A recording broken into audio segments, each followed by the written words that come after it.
All right, awesome. So welcome everybody for our Mentor Monday. Today we're actually having a very interesting session. It's going to be more of a dynamic session. So you can ask your questions to Garrett and he can give you guys some advice and kind of just share your experience with everybody here. So it's going to be about the digital marketing peer support workshop. So I'll just go a little bit for an introduction before I actually introduce Garrett. Um, for those of you who don't know, Edge is where impact and entrepreneurship thrive. We are a vibrant community from all backgrounds, and we really want to support change makers as they as they explore their entrepreneurial approach to creating a more equitable and sustainable world. In collaboration with our partners, Edge provides new and growing ventures with mentorship and learning programs and support to access funding. Edge is a gateway to Sheridan's innovation resources, and we offer physical and virtual communities where entrepreneurship can thrive. I'm just letting somebody in right now. And before we actually get started, I'm just going to go through a quick land acknowledgement. We would like to acknowledge that the land on which we gather has been and still is the traditional territory of several indigenous nations, including the Anishinaabe, the Haudenosaunee Confederacy, the Wendat, the Métis, and the Mississaugas of the Credit First Nation. Since time immemorial, numerous indigenous nations and indigenous peoples have lived and passed through this territory. We recognize this territory is covered by the Dish with One Spoon Treaty and the Two-Row One Pump Treaty, which emphasizes the importance of joint stewardship, peace, and respectful relationships. Sheridan affirms it is our collective responsibility to honor and respect those who have gone before us, those who are here, and those who are yet to come. We are grateful for this opportunity to be working and living on this land. So just got a couple of housekeeping rules before we actually get started. So just make sure you're muted when you're not speaking, although this is going to be more of a dynamic session. So we encourage that you actually speak through your mic and turn your cameras on, but of course it's not mandatory. If you have any questions, you can type in the chat box. And finally, the session is being recorded, and we will send a follow-up email with the recording and any other links that we post in the chat box today. So quick agenda. So we're not actually doing a presentation again. It's more of a collective discussion between everybody. So as soon as we go through the introduction, I will hand over the virtual mic to Garrett. Hello, everyone. Sorry. I have two more slides, and we're going to be done. In terms of our programs, we would know that we are doing Explore, Lead, Prize, and Store programs. I will share a link in the chat shortly. Right now, I believe we're accepting applications for the Leap and Rise programs, and I think they are due in the next 6 days. So if you're interested, definitely check that out. And yeah, I'm about to pass it off to Garrett. Many of you seem to know Garrett, but he's a business development and marketing professional with extensive business experience. Garrett's business expertise is best demonstrated in the building of a multi-channel business from sales of $70,000 to $7.5 million, growing the customer base from 50,000 to 835,000, and digital customers from 0 to 172,000 and more. After selling the business to a larger company in 2009, Garrett has been involved with business development and digital marketing consulting. Hopefully that was a good introduction, Garrett. So I pass off the mic to you and to everybody else. I'm going to stop sharing the screen. Great. Thanks, Omar. Now, there's a bunch of new people. I was trying to shake things up today because I kind of had the same couple lessons I was rotating. So Baravi's going to be happy maybe, but the rest of you don't. So I'm a generalist across everything.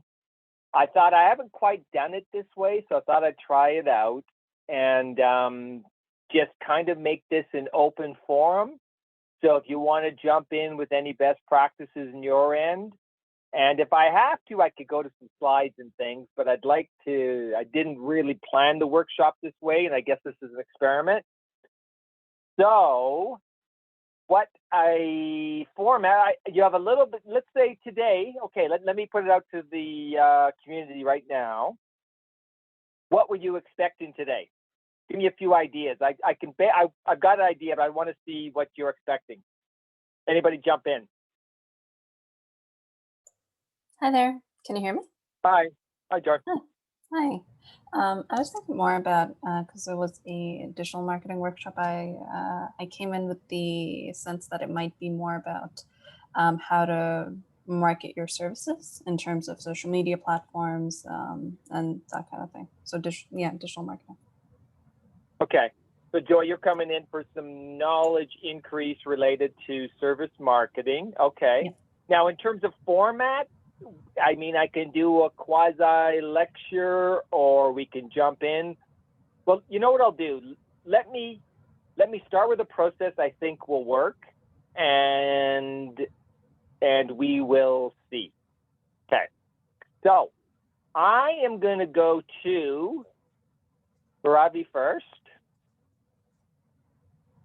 Ravi, can you tell the group, in terms of digital marketing, your greatest success, and tell us what any specific question that is, I'm going to take notes, specific question that's on your mind these days in digital, or just marketing or digital marketing. How's that sound? If we get spot too much? So I'm going to repeat your question. Just let me know if I heard it right. You want me to mention what I currently think about the digital marketing or marketing process? I want to know your greatest success so far in marketing in your view, and an outstanding question that is keeping you awake an extra 5 minutes before you go to sleep at night. Okay. A great success so far in marketing has been, I think coming up with the schedule of sharing or doing the marketing. So rather than overemphasizing on just one aspect, trying to keep a bit more of a simplified approach, and reminding myself not to overdo it. So that in turn leads into the thing that still keeps me up at night is, how do you manage it all? Because there is a lot.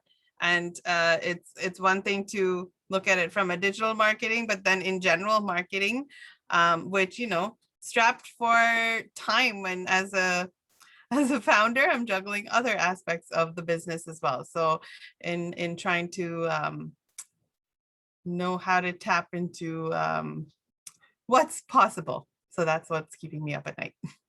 Okay. Now, with your calendar and your activities, so how much have you scheduled yourself in a week for marketing? Do you kind of do it on a weekly basis, or how did you set up your scheduling of just your marketing activities? Do you do a content calendar and that's the way you're working against it, or what are you doing? Yeah. So a content calendar. So for those who don't know what I do, it's more around space exploration topics, and so intended for K-12 youth.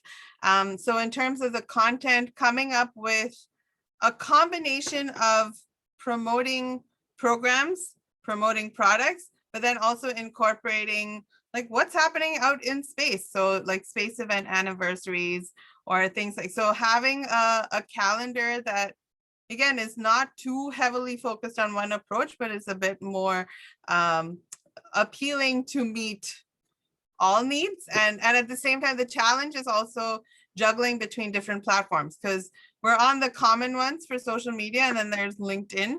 And so trying to make sure that each community is still being given a little attention.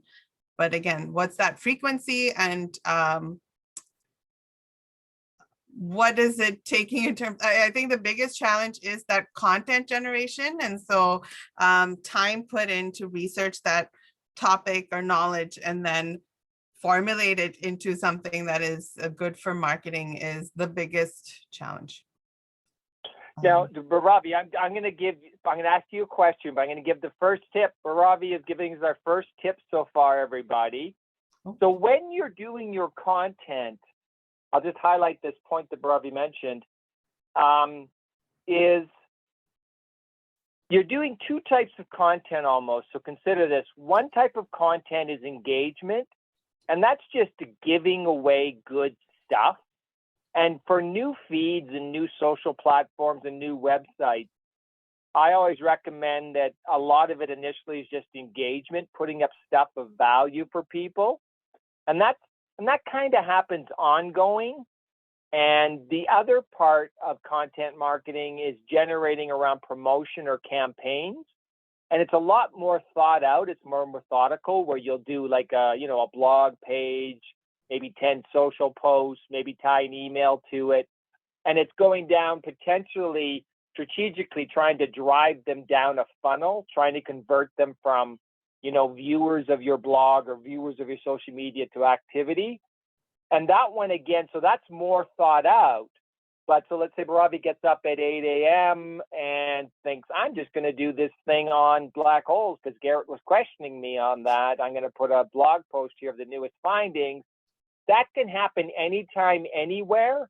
And sometimes that engagement is confused with an overall marketing campaign. And you got to realize that the two of them are very, very distinct. The other one, maybe there's an event and you're going to do a teaser for the event and you're going to, do SEO for the event. So remember, there's two different streams you can go at in terms of how you do your marketing. And remember, you need that engagement to sort of open up the store and get the people in. And then when you get them in, then you sell them. So that's the thought there. And question to Baravi is, do you sort of look at your ROI on this? How are you measuring against this time you're putting in? So that, are you worried about your ROI on your activities? for sure. And I think this is where it's also a thought process of knowing when to switch between the two, between content generation versus program promotion side, because everything takes time for the word to get out and kind of so you have to essentially work your way back, and there have been hits and misses in that whole process. So I think that's the other big takeaway is the content calendar. That's why it kind of helps in that process of knowing, okay, these are all the things that are happening in general, but then where do you want to focus your time and energy? So yeah. Okay, so you're kind of eyeballing it right now, but you've got your calendar, you know your effort, and then you're looking at the final outcome and say, crap, that worked, or crap, that didn't work, or awesome, it did work. Is that how you're kind of gauging it right now? Yeah, and especially with marketing of programs, that has been a steep learning curve, and also whether it needs to be like an organic reach, or does it need to have a little boost from sort of paid advertising. And I think I've seen how paid advertising can help, but then again, there's a budget limit. So it's also been trying with that, but yeah. Okay. All right, I don't want to take over the conversation, so please. No, that's others. No. Thank you. I don't know if there's any other questions for Ravi. I'm going to go in alphabetical order. So who is? There's the hand up. Yeah, I was about to say, I think Salsa has her hand up. For Ravi, or else I'll move to the next person. I actually do. Thank you. I was just wondering, as far as for Bari, just in generating that balance for knowing when to do like the different avenues within marketing, would the engagement factor be kind of like your scale as trying to figure out where you would want to go, or is it specifically for your targets within your marketing calendar? Because you were talking about the two different avenue streams as far as the progress within your marketing and then the engagement factor for that. So I just didn't know. Let me jump in, Baravi. Sorry, I'll jump in, and then Baravi, you can grab it if you think there's more you can put on it. So what's happening is, and I think I'll explain this a bit more because it's a really good principle in terms of especially in your social. So what it is sometimes it's a one-off thing that's of interest to your audience. And you're right, you could specifically pick off different audience people more interested in a topic than others with engagement. And that's, so it's really just like, hey, like she said, like, hey, the black hole, it's maybe not in the middle of the Milky Way, here for more information. And you can see that's not tied in any way to selling product or services. And it's just a reason for somebody to be in your web space or in your social space. And it's just tidbits of information. It's random. You could do 2 or 3 in one day, do one every couple of weeks. I mean, you'd have to look at your calendar, because you can also put your engagement in a calendar. And the other one is, let's say there's an event that's going to be 6 weeks from now. So a series of, a blog page is made for it, a landing page. 20 social posts are set up that are going to go through the next period, and they're going to sort of be building on each other. And then the audience is, you can do general engagement, or you could do specific engagement. You can do a program or, marketing towards an event. You can do that on general, or you can do it towards a specific target audience or a group of your customers. It's your choice on that. So I don't know if I've answered your question, and maybe No, if Robbie for sure, wants to yes. jump. Yeah, I just was Okay. kind of trying to figure out, because like obviously with like the algorithms and stuff within social media, like kind of figuring out, like, do you work off like in promotion to the algorithm, or would it be like the engagement factors or whatever is kind of like pop in within like the media platform that you're kind of using? Would that be kind of like the engagement factor for you to kind of push all the content?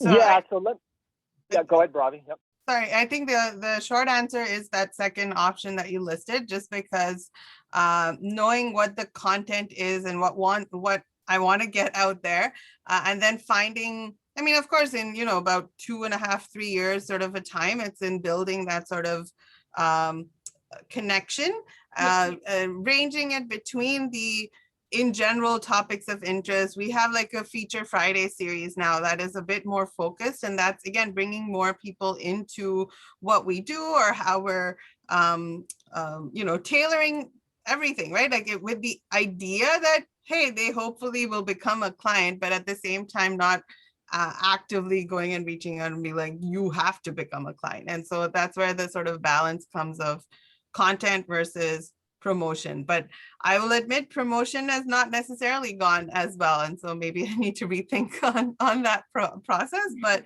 I will also add, this is where I don't have those skills, so I look to someone else who can be part of the team who brings in those skills. And this is where, Garrett, I'm going to complain. It's a bit of it's a learning curve when you have to train someone else to be in the sort of mindset of what it is your business does. And so that will take time, effort, and it may not always go the way that you anticipated. But I think that's where you have to put in that time nonetheless to kind of get it going. I've had now 3 different experiences, and each of them have worked in some ways and haven't worked in other ways. And I'm like, why am I back to this? And so that's the other sort of frustration note, but it's, it's a learning process. So start with something, and then you can move it along. Thank Cool. you. Thanks. Now, one thing I will mention, trying, from my experience, somebody could tell me differently, but it's hard to kind of figure out the algorithms or even the aspect of the different media, the platforms, what they're looking for. So what I suggest is, because all the algorithms, one thing algorithms are trying to pick up one primary factor, and that is, are people interested in what you're posting, or interested in that blog post you put up, and they have engagement factors related to it. Yes. So I would focus in on good content and not the algorithms. Let them figure that out. And what I would say is, and maybe this is a question coming that you're considering, is essentially anything you put up, you want to be at the very basic level, at least measuring the quality of engagement related to any content, and realize, especially if it's just starting off, any content you put out, there's an ROI factor, but initially beginning phases, you're really just testing what people care about and how and why. And I always suggest don't go to paid until you figure out the organic base, because you're just going to waste a lot of money. Because you want to find out what wording works with them, what topics work with them. And that's where a content calendar does work on engagement articles and then on promotion type stuff as well. You're trying to put it out there, read it, and see what they care about, and then use that as your base to build out more content. And then once you sort of got a little bit of your system working, your machinery working, then you look at paid. Okay. I'm going to say that point. Now, Thank you did so much. we? Okay. Now, any more questions on that? So we got it? Yes, I think so. Thank you so much, guys. No problem. Well, you on my list are my next person. It's not going alphabetical. Did you want to? I don't want to put you on the spot. But Ravi, I can't because I know her, so that's the way it works. But just sort of a great success you believe you've had, and then what's keeping you up at night in terms of your marketing? Well, I actually just I graduated from Sheridan. I'm actually an alumni, and like I just actually graduated from Ryerson for my BA.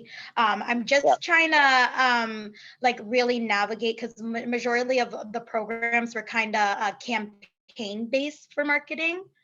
So I would say probably my biggest success would be like the connections that I've made, at least on a school level, for the companies I was able to connect with and develop campaigns with my fellow classmates. But now, this, which is why I signed up for this seminar, I think digital marketing right now is like really, as I look for jobs, are so in demand.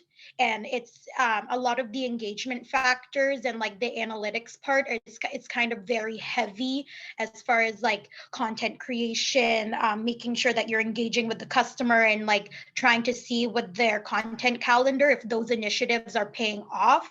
So I'm just trying to figure out like what would be like the best way to kind of go about it in a professional state, as far as like with someone who really doesn't have that much experience, to show that you're still able to understand the terms of like what exactly is expected, but not actually the experience in like really like focusing on it. Because we did a brief social media a class, which they do have for like a bunch of the business programs, where you do create like a social media post for like a certain company.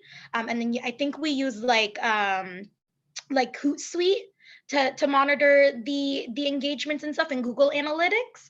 But that was just very on a brief stage. So I think that's like trying to go about it right now, like my biggest struggle.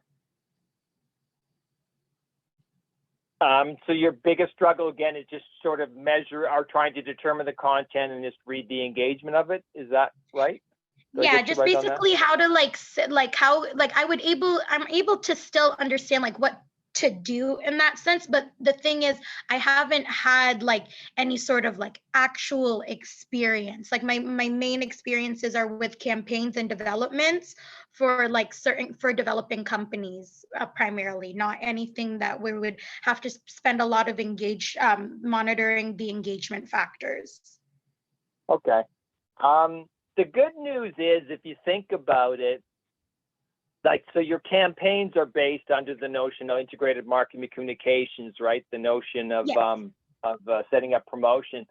The good news is that learning you've got, there's a little bit of a jump to hit into the digital marketing, but not much. The only real jump that's occurring when you sort of look at a general campaign versus digital marketing campaign is obviously using digital marketing channels and platforms. And then the other thing is the speed of feedback is just, if you look at sort of general, normal, non-digital, but I think really these days digital is pretty much the start of everything, I guess. So the big thing is the speed of, I guess what I'm going to say is what happens on an academic level. We do campaigns and we do campaigns and we sort of bring them all the way to completion. In digital marketing, you can do a campaign, start some promotions. One of those promotion works, and then you can say, holy crap, I'm leaving everything else and I'm going to jump into this promotion. Yeah. or you're doing promotions and then you're going down, you're saying this one didn't work, I'm going to stop this and then I'm going to move to the next one. I'm going to move to the next one. So there's I guess the analytics and the speed is the factor that really is the only thing that's going to be different than just general campaign learning that you've had. Alrighty. Thank you again, guys.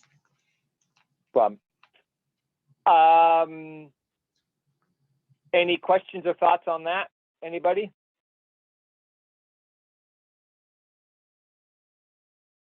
Okay, next up is Andrew.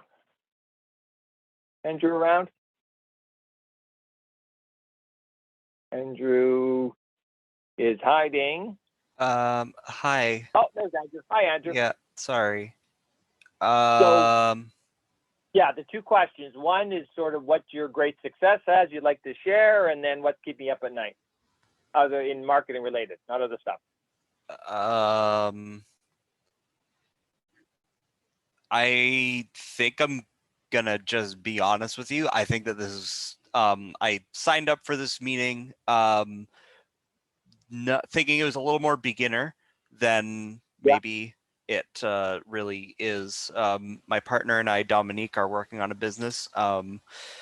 We don't really have any success yet, or we don't we kind of just we're looking for something a little bit more introductory. So I'm very sorry. I wasn't really prepared. You should have had the lessons that I've been doing, Andrew, so you can blame me on that one. Okay, is there any questions you have as you go through the beginning of your process? I honestly, I think at this point, like, we kind of just we don't even really like have an idea of like where to start when it comes to digital marketing and things like that. Like we have started our social media account. We have a Twitter account so far. We haven't really been posting much to it yet. But we did create one. There was another Edge session based on kind of like social media and like generating interaction and things like that.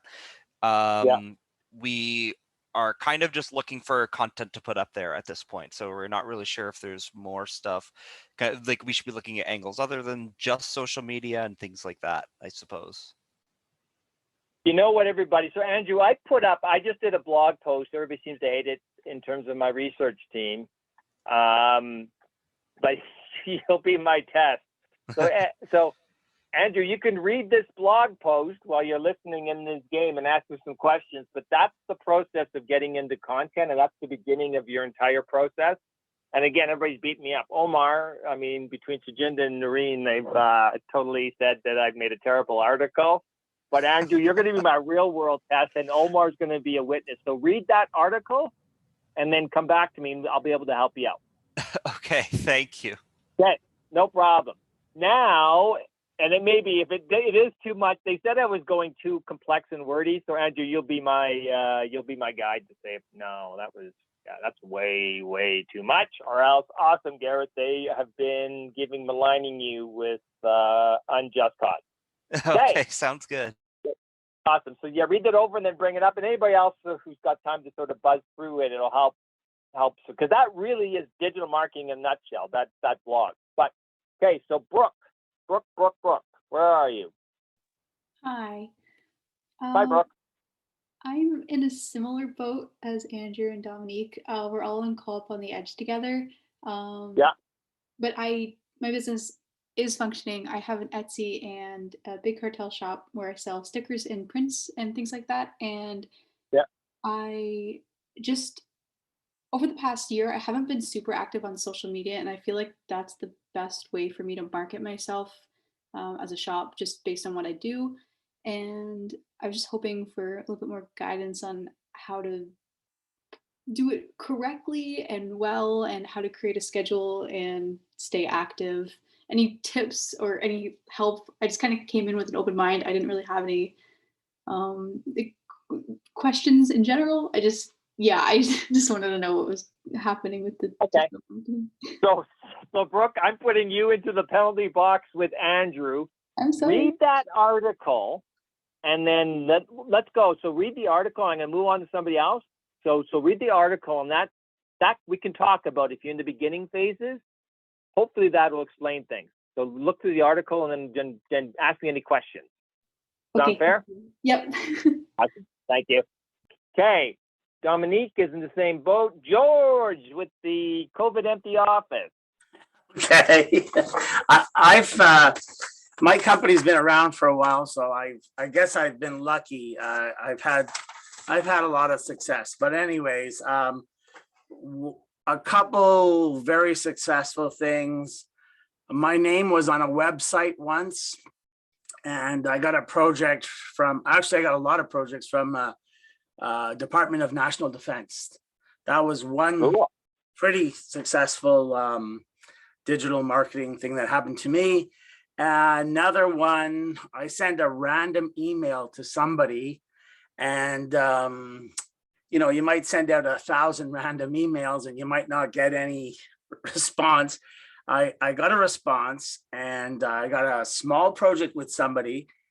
And a year later, I got a very large project, probably the largest project I ever did, just because somebody was in the next office. And I walked by this person like for 3 weeks, and he didn't notice me, but his father, who owned the company, noticed me. And next thing you know, I got a call about a year later, and it was an amazing project that took about a year to complete with like 5 people.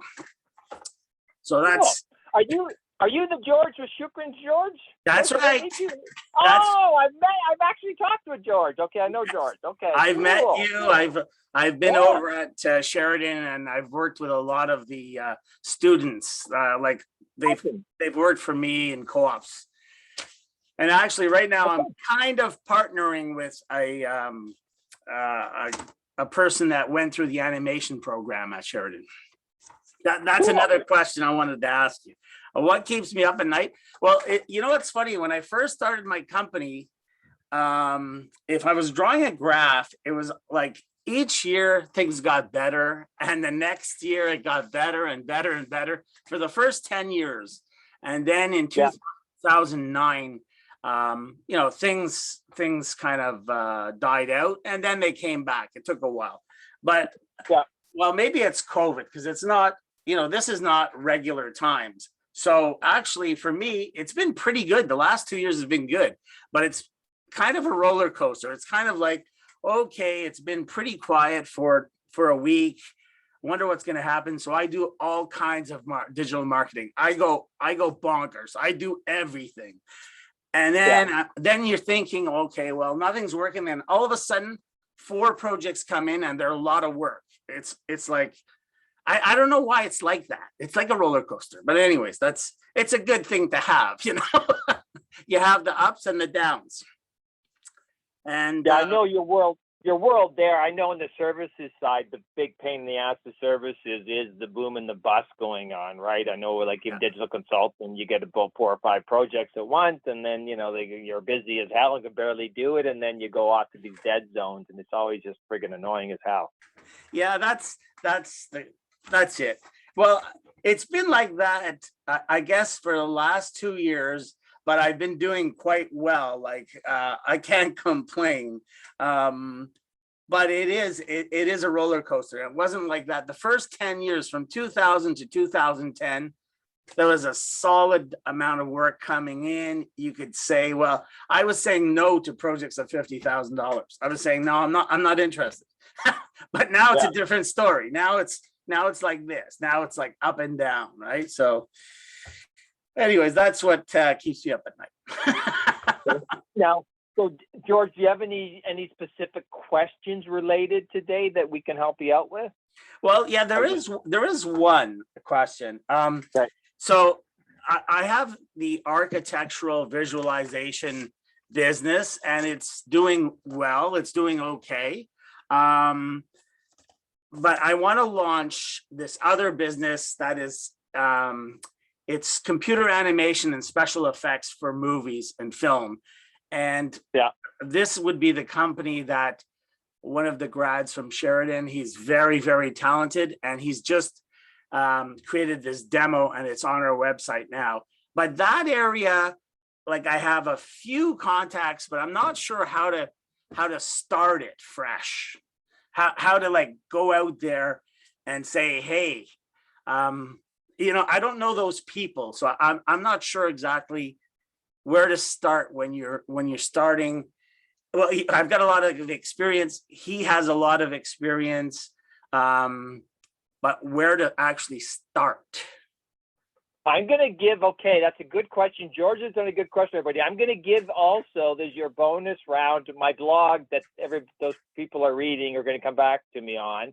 I'm going to give you a document that's your beginning phases of really any sort of marketing. Let me get you a version of something here. Okay.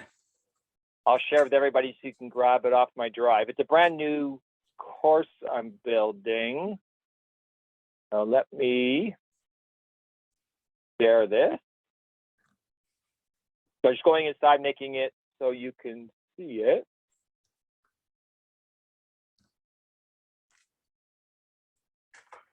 Okay, everybody, I'm going to put a link up here. And just let me know that you can open it up, okay? I put a link in the chat. Okay, yeah. Okay, that's where it begins. And actually, what's interesting, everybody, what I've just given you, remember the blog article link I gave you? The two of them are the same thing. So let me go over this, and then it'll go to, so let me go through a process, okay? I gotta get my brain right. Is everybody ready? There's some good stuff coming. I'm doing a little bit of professor sizing here, okay? We ready? Everybody with me? Give me a few thumbs up that I know that we're in a good zone. Everybody ready? High yields coming. Yeah, Okay. I'm ready. Give me a yes, somebody. George is ready, but give me a yep. Okay, so Andrew's giving me a yep. Good. Okay. Let's go from the beginning. It's about a 5-minute segue going on. So get in the zone.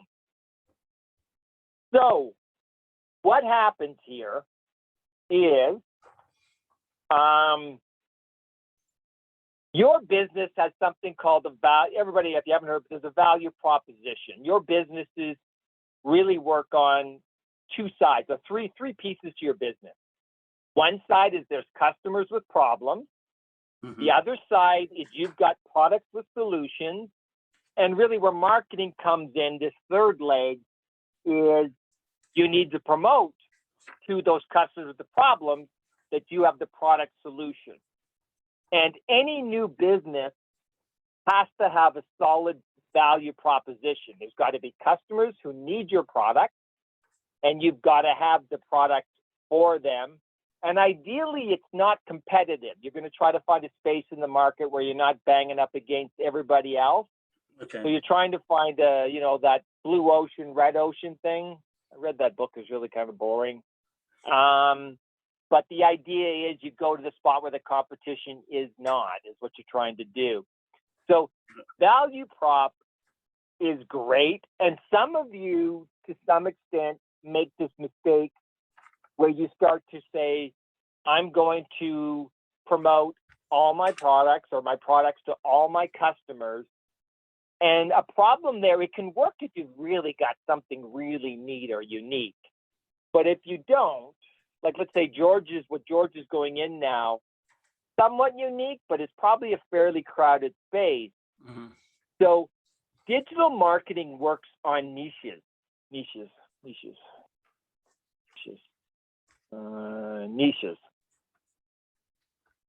Okay, I give up.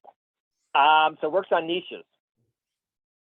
Doesn't sound right. Am I saying that wrong? Somebody pronounce that word for me. Niches. You got it. Niches. That's fine. I got it. It just sounds weird, eh? Okay, works on niches. Thanks. Because what happens is digital marketing, it's such a busy space that what you have to do, and this assignment one, the link I gave you, and also that blog article, they're going at the same notion. What you need to do is you've got all of your customers, and you need to cut out a slice of your customers, and you need to have a product benefits or communication of benefits that's tied towards a smaller segment. And ideally, your product has something unique or different, and that's what you promote out there to get traction away from everybody else. And I'm calling the blog, I'm calling it micro value propositions. It's just a brand new word I made up. It could be niche value propositions. So the beginning phases, and this is, somebody should have a question, and if somebody has this question in your mind, tell me, because you're thinking right on board here, is what happens is digital marketing is just, it's a powerful beast. You can do so much that it's crazy. So usually what happens is when you start to take your whole overall customer market and you start to slice out different segments with different problems who want different aspects of your products, you pick one target audience. Let me give you an example. Let me do an example right now. So, and I always give this one. Barabi's going to now fall asleep at her desk. So John Deere riding mower, right? So John Deere riding mower, the target market for that is people who need a riding mower, right? So, but let's say if you try to sell it that way, it's going to be hard because you're battling up against all the other riding mowers. Maybe there's some particular benefits or uniqueness that will help you, but a better way to do that marketing, so that's the overall target market, is to go to a target audience. So John Deere riding mower, there's two easy target audiences to consider. Grandma, quiet. That's my squirrel pet. Oh, that's my squirrel pet. Sorry, they're yelling at me over there. Okay, you probably can't hear me on there, but anyway. So you could break it up into two target audiences. One would be business landscaping companies. Another target audience could be recreational users, right? So you see, when you take that product and you get those two target audiences, there's going to be some overlap, but some things very specific to each target audience. So you're going to try to find the benefits that are associated with each, and then you're going to drive campaigns or promotion or content geared towards one stream and then gearing one towards the other stream. And there could be more target audiences. And the way digital works is you run a campaign against one of the target audiences. And if it's working, you build on it and you grow with it. If it isn't working, you go to the next target audience, go against that. And then if you get traction, you go with it. You don't get, and you don't know traction on social or web. And then you go down to a third one, a fourth one, a fifth one. And that's how you begin the process. So that assignment I gave you is really doing that, trying to slice out unique aspects.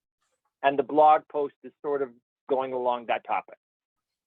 Any questions on that? And I tried to explain it the best I could. I may have failed, so just come up here and say, Garrett, what the hell are you talking about? And ask me a question about what I'm talking about. I think it makes sense what you said. The way I want to sell it is I'm a boutique. I'm a small guy with special services. I'm not the big company. Cool. So that's one piece. But so, George, when you do that assignment 1A and B, and actually, George, I think we did an older version. I've upgraded it. I think we even talked about this in the meeting with you. It's a lot more cleaned up. I think you were at the beginning phases of me building out this document. Okay. This document will bring you through, because what this document's doing is saying, this is my overall target market. Here's some smaller target audiences. The document saying, this is all the aspects of my product, and these are the special aspects of my product. They'll fill that document out and they'll give you that fuel to say, this is, wow, I'm awesome in this. This is what I'm going to push in my promotion. Okay. Yeah, I love it. And it does have a factor of competitive review on it as well, where you're trying to say, you're trying to steal ideas from your competitors. You're trying to see if somebody's overlapping entirely with you. And if they are, maybe how you can hide from them. But you'll find your spot when you work through that document. Okay, good. Thanks a lot. No problem. This is going to help. Yeah. So, and everybody who's in the beginning phases, that document's where you begin, because you start with the value prop, you go down to the micro value propositions, they turn into landing pages. Those landing pages turn into social content, email content, works its way into maybe trying to find influencers. It all drives off that micro value proposition where you're slicing out the riches or in the niches. See, that's where this thing doesn't work. So let me go with that one. George, are we good somewhat? We're good. Any We're questions good. for George, anybody? I'm going to try to harass somebody next. I believe Salsa put her hand up. She has a question.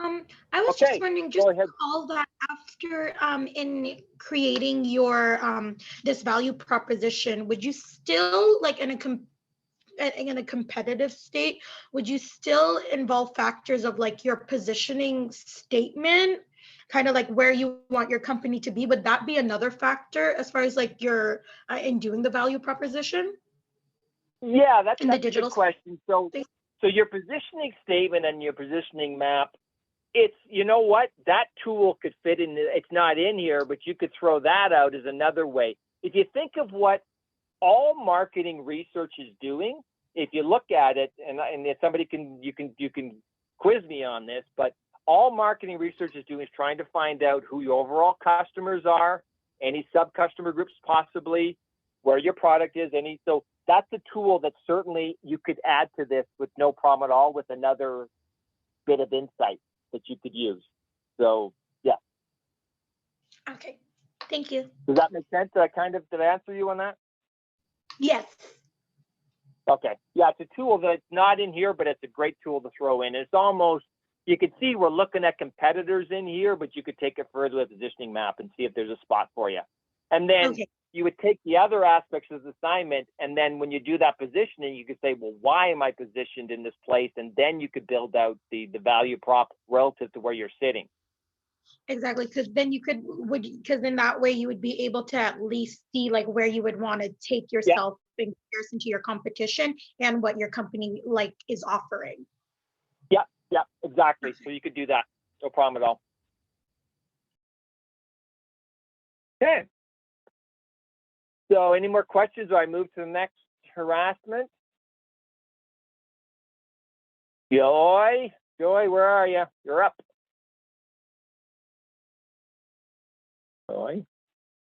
Joy's hiding. Maybe. Susan, you're on the wings if Joy's going to evade me. Susan? Yeah, okay, Susan, you're up. Hi, I figured I'd turn on my camera too so that people don't feel so No alone. problem. There we go. I turn nice it off picture. when I'm not speaking because I don't think people need to see me chewing my nails. Cool Hi, picture. everybody. I am a product manager at a social venture that is run by a not-for-profit, and this was forwarded on to me by my director, who asked me to see if I could glean any insight. So we've been active as a social venture for 2 years now, and I would say that our greatest success is that we're actually revenue generating in 2 out of our 3 product categories, which is really great. And our last year, we've really spent trying to get our, digital marketing strategy up and running. And we've done it. I mean, we're a not-for-profit in the healthcare space, so we don't have a ton of experience on my team in doing this. We basically, what we concentrated the last year of our efforts on was building our website and launching SEO campaigns, SEM campaigns, and paid search to sort of really hone in on our target market. Now, the thing that keeps me up at night, I mean, I could give you a laundry list of things that keep me up at night, but I would say that the biggest thing that is keeping me up is how to scale our presence at this point in this digital space. So we've got, the paid blog posts, we've got the SEO pages up and running, we have, a really good base with the website, but that's only leading to qualified sales leads on those specific pages. And my part of my role is to make sure that we're meeting our revenue targets, and I'm trying to maximize the different areas that we could potentially expand our digital marketing capacity into other areas. So different social media platforms being my biggest question. The problem is we work in a space where our target market isn't overly digital. So healthcare in Canada, just in the last 2 years has made about 10 years of progress in digital, space and digital connectivity. But a lot of our target clients aren't people who are necessarily A, tech savvy, or B, looking for their products online. So my biggest question is, what are our best bet, options to scale from where we are now to other social media platforms? So Brooke, you've given me an idea, and and actually just goes to my background, so I can sort of certainly speak to this. And I'll give you one idea, and everybody else can jump in. This is mine, and everybody else can jump in with an idea too. So one thing you can do, in my view, is the direct marketing zone, where print media or postcards or flyers. So, and it's kind of neat. When I was in direct mail or direct marketing, it was getting really saturated, really busy. That was, before 2005 and 6.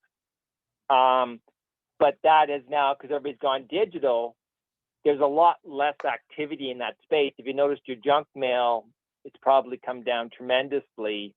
And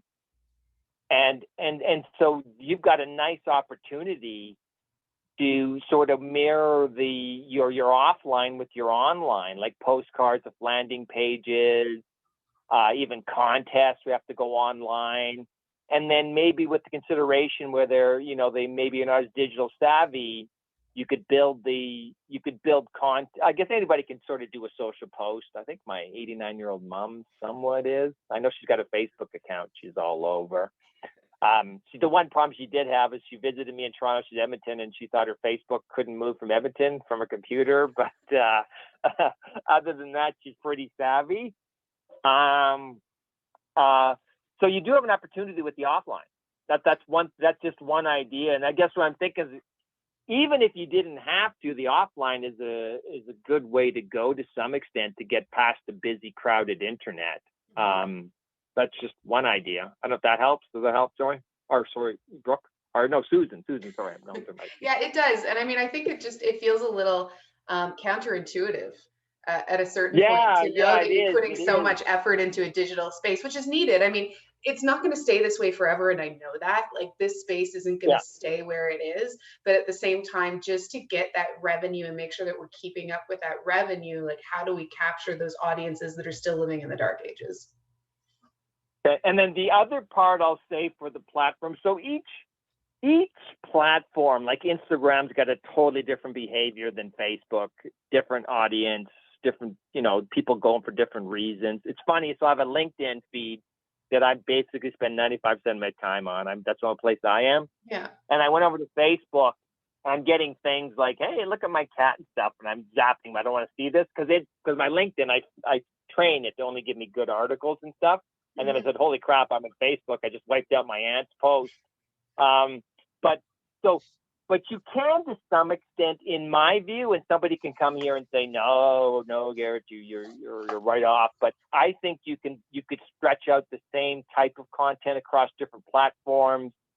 You may have to beef it up with high engagement or good ones that are geared towards it, but you could maybe try to spread it out to some extent and see, maybe doctor it up a bit, but you could, in my view, I know that I think I'm breaking serious rules that you're supposed to build your content towards each platform, but there's nothing stopping you from sort of, because it's easy to do once you built it for the one that you're really building it for, spread it around, and at least it fills it up. And maybe you'll get lucky, maybe you'll resonate with somebody. Mm-hmm. And then also when you're doing your scale up, what's nice now with your revenue, and if you're growing, you could start to do ones that are specifically, so back to my John Deere tractor. So let's say you've been doing, up to this point, you've been marketing your tractor to everybody, your riding mower. Maybe now you can start to do some articles specific to certain target audiences, so subgroups. Yeah. And then as long as the content isn't too diverse, people aren't interested, they're going to pass it by. But you're going to pick up a higher engagement from the smaller groupings that you go after, and they're going to say, holy crap, you get me. Mm-hmm. So maybe that's a way where you can start to slice out different types of content, knowing that some will just browse it, but some are going to love you because you're going to talk much more specifically to them. Okay. So keep that in mind as a way to generate off different content. And then from my experience, so if you think about it, if I did a, if I did a social post and said, hi, Susan, you've got nice pictures on your wall, but then you think I'm stalking and creeping you out, but leave that aside. You could, you know what I mean? If the more specific your communication, the better it is. So you're going to really get high. So again, 90% are going to say, wow, this is totally, well, in that case, of course you wouldn't go that specific, but more specific communication, you're going to find a greater lift where maybe you can drive in somebody who's been sitting on the sidelines. Yeah. Okay. My idea there. Anybody else ideas? We're trying to scale.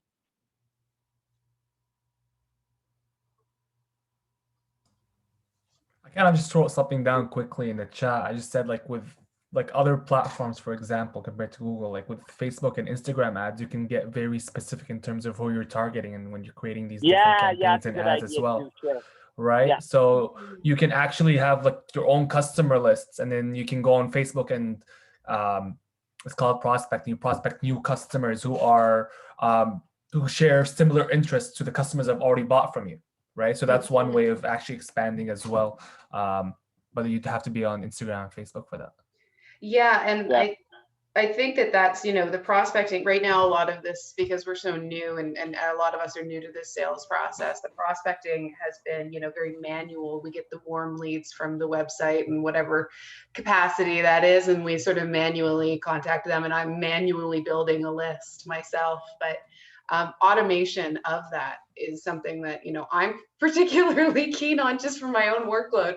And that is definitely one of it, that prospecting aspect of me not having to literally Google emails all the time. Right, for sure. Susan, sorry, I'm going to jump in. One thing you can do is, one thing you can do is you can do sort of try to work out funnels and try to see if there's any way, and even again, maybe the offline online. So for example, let's say you're talking to somebody, you want to move them through the funnel. Maybe you have a landing page or a blog page to support that, or a video. Maybe you can build assets to at least help you and maybe eventually you get a total handoff, but maybe you could build off materials, sort of lay out a funnel, almost an Excel spreadsheet, and see how you're going to drive them down. Yeah, perfect. Thank you. Any more tips on scaling up, anybody? Good, thank you, Omar. So it's funny, we're turning in micro for your scale up. Say what? We're turning in micro for your scale up. You think you're going broader, but it's sort of tightening up little niches and going after it. Okay. Joy. Okay, so Joy's up. Joy around? Is Joy not here? Hi there. Okay. Can you hear me? Oh. Yep. Hi there. Sorry, my mic's not working there for a bit. So Joy, two questions. One is sort of any success you want to share, and the other one is what's keeping you up at night in your digital marketing. Oh, to be frankly honest, I'm here more to get into the mindset of understanding a little bit more about what digital marketing is. I'm still in the ideation of what I would like to see in terms of a business, and I'm still thinking about it, plotting it out. But yeah, I just want to get into the mindset of seeing what people are doing with their digital marketing. I was thinking about a podcast and a tutoring business. So this was very beneficial. One thing that I was a little curious about is when you end up creating something like an Instagram page or a Facebook page to market your whatever it might be. So if you were to market a podcast or something, and you follow people, how do you realize that the clientele is going to actually increase? Because you're going to reach out to the people that you already know, and you're going to send them friend requests and or like follows and things like that. Then how do you get out of that, like the limited amount of people that are already there and you know them? But because if you're opening Good question. I'm gonna get a link for something. One of the Edge clients.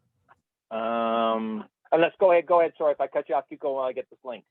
Oh yeah. So like for me, even in my age group, they're going to be people in their like super early 20s, or they just turned 20. Those are people I'll readily know, but they don't have kids. So they're definitely not somebody I can use for clientele. So I don't know how to get access to people who are older and they might have kids in their 30s, starting from where I might be. So that's going to come down to Joy. I'll jump in. Everybody else can. But basically, you're going to want to get that to work. You're going to have to again generate that content and trap them in. So I guess I'm saying you've got your contacts or your own sort of. And let me see if I got your question right. But if you're going, your existing network is probably not enough to go for scale. Right. So it is this hard work of content, and content that's geared towards that target audience you're going after.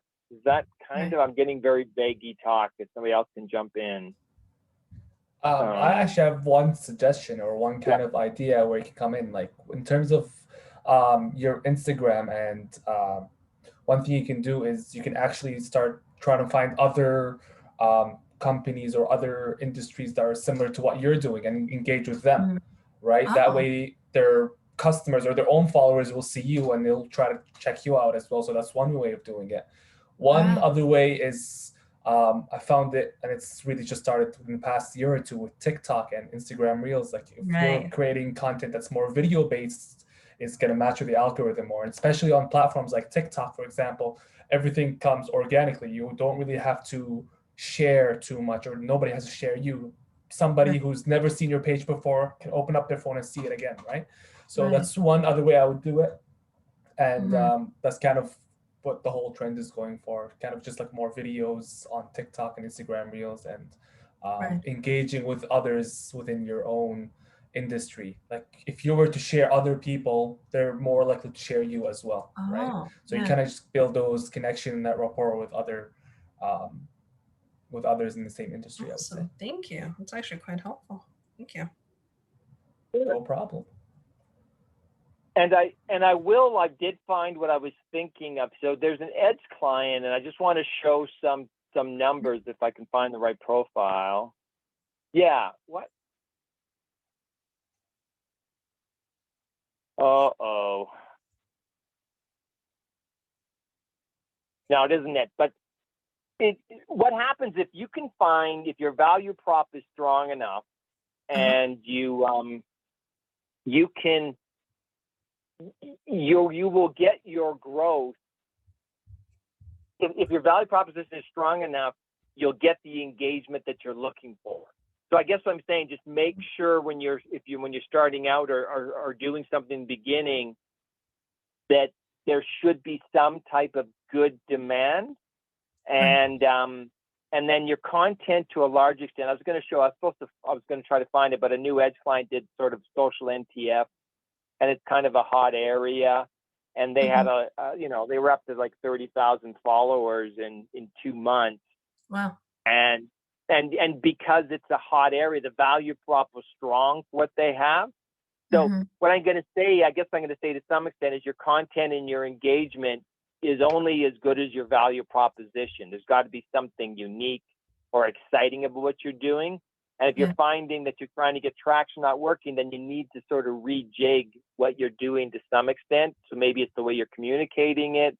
Maybe your product isn't as unique or different as it should be, or maybe you're just not finding your target audience that's interested in it.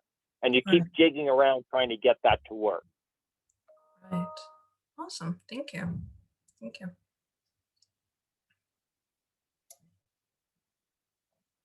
Okay. Homework. Oh, did I lose Andrew, Dominique, and who was put into the garage? Oh, I think we did. Brooke, Andrew, and Dominique were put into the garage. Anything to mention about my famous blog article that everybody hates? Does it suck as bad as everybody says? I mean, I didn't think it was that difficult to understand. I think I mostly got what it was going for. I did take a few notes. So what I got out of that is the value proposition is the promise that you make to your customers. And so that's kind of what makes your product unique and desirable to your target audience. But then because like digital marketing, like the market is just, not only is it so huge, but it's also very like cluttered with a lot of other businesses. You kind of need to like really hone in on what your value proposition is. And that's kind of where the idea of micro value proposition comes in, right? Where it's like, it's something that's very, very specific. And you're appealing to like a specific niche with your product. So that was what I got out of it. Andrew, you're going to get an A+ on your answer on that one. Yes. And Omar, you're going to be my witness. And Andrew said it wasn't that, wordy or complex. So we're arguing with Noreen and Sujinda. You're my backup as a witness. Maybe this video portion will cut this out, Andrew's critique, and I'll share that with them. Okay. Cool. Yeah, Andrew, that's exactly it. And you can see how that starts. So your starting process, the overall value proposition, these micros kick in to become landing pages. And then that content and landing pages just blow through all of your social, and you've got one sort of target audience covered off. Yeah, exactly. Yeah, so I don't know, it made sense to me. Okay. Good. That's what I wanted to hear. But I was ready to take some abuse, so don't worry, I was there. Does anybody, Brooke and Dominique, Dominique, you're on Team Andrew, so I'm going to put you together. I think you're in the same company. Yeah, I think Dominique, I had a meeting a few weeks ago, maybe. No, I don't forgot my memory. Brooke, how you doing? Brooke's not going to tell us. I basically got the same information out of it that Andrew did. I also thought it was pretty easy. I thought it was great actually, because you broke it down even further than just value proposition, and you brought it, just made it a lot more clear. And I also got that the most important thing before you start anything is research. You must do your research. Yeah. Have your target market. Brooke, you're going to get even an A++ on that, because research, everybody, I can't. So Brooke, I'm going to sort of jump on your thought because I want to make sure I emphasize this. So research, you'd never want to reinvent anything. It's insane.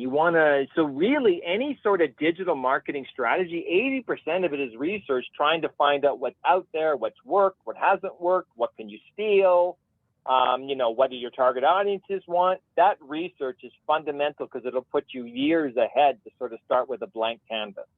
Take a picture by numbers already filled out canvas and not one that's blank. But so good thought, Brooke, definitely on that one. Now, any questions on it, Brooke? Anything not making sense? No, I didn't really have any questions. I thought it was really clear.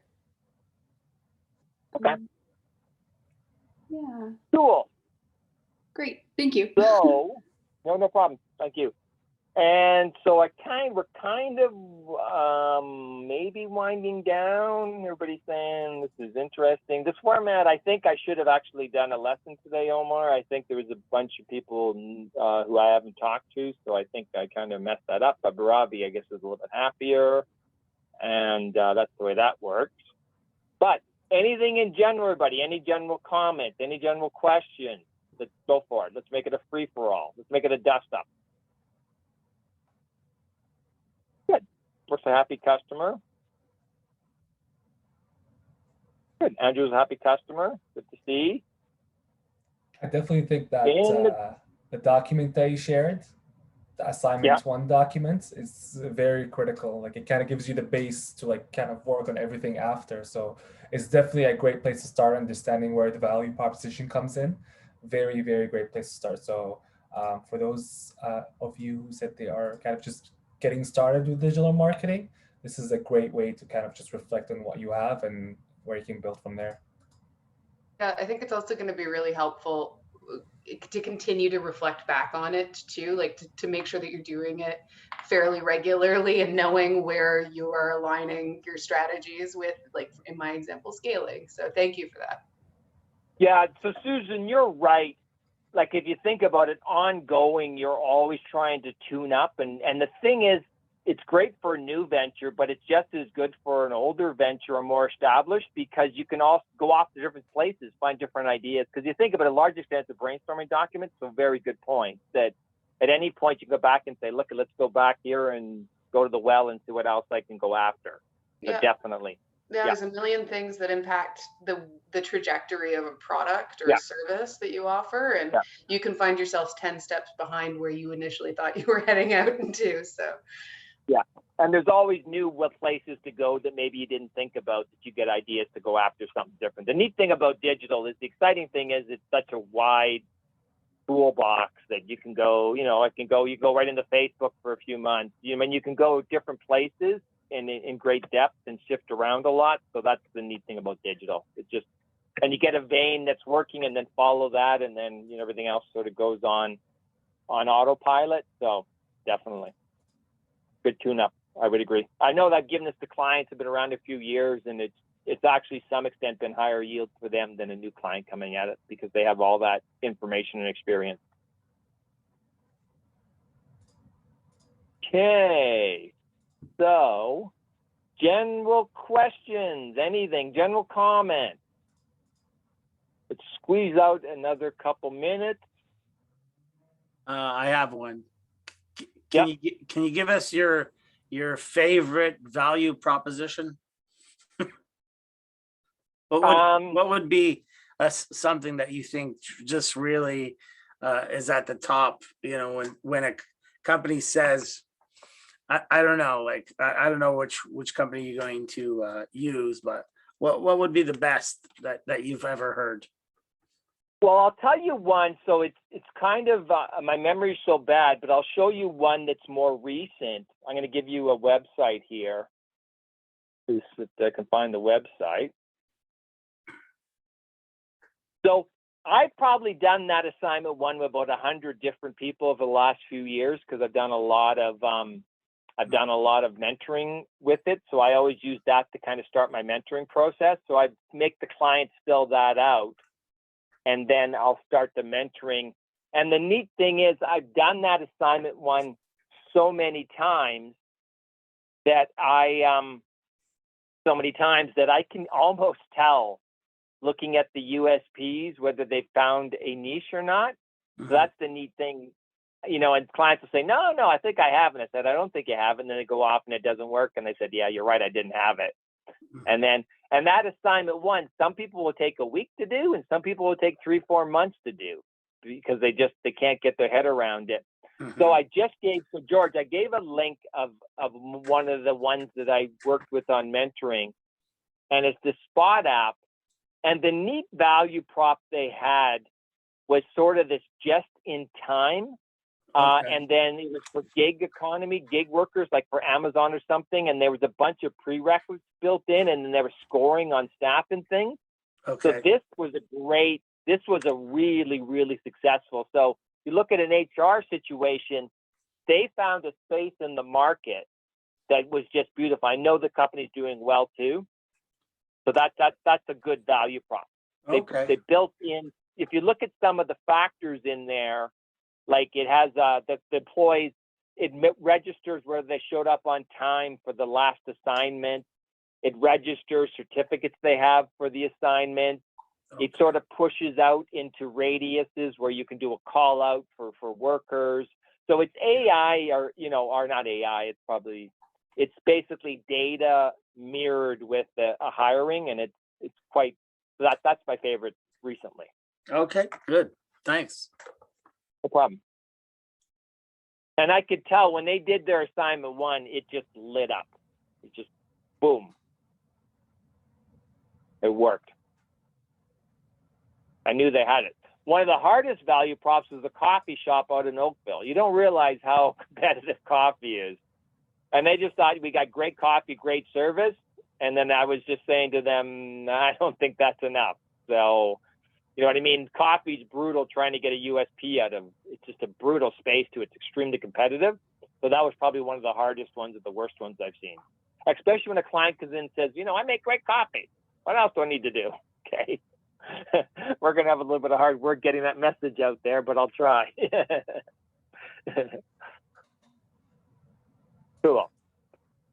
All right. Do you have any more questions? Anything else before we start wrapping up?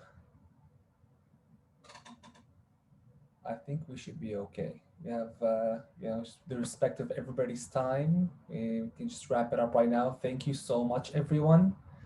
It's been great. We will send you a follow-up email with all the links that have been posted in the chat, and as well as a link for the recording for your records. And hope you had a good time. Thank you so much, everybody. Thank you. Thanks, everybody. I enjoyed Thank it. You were you. great engaging with me. Thank you. Have a good night. Bye. Thank you. Have a good night. Appreciate it. Thank No you. problem. Bye-bye. Thanks so much. Bye, George. Take care. Thank you.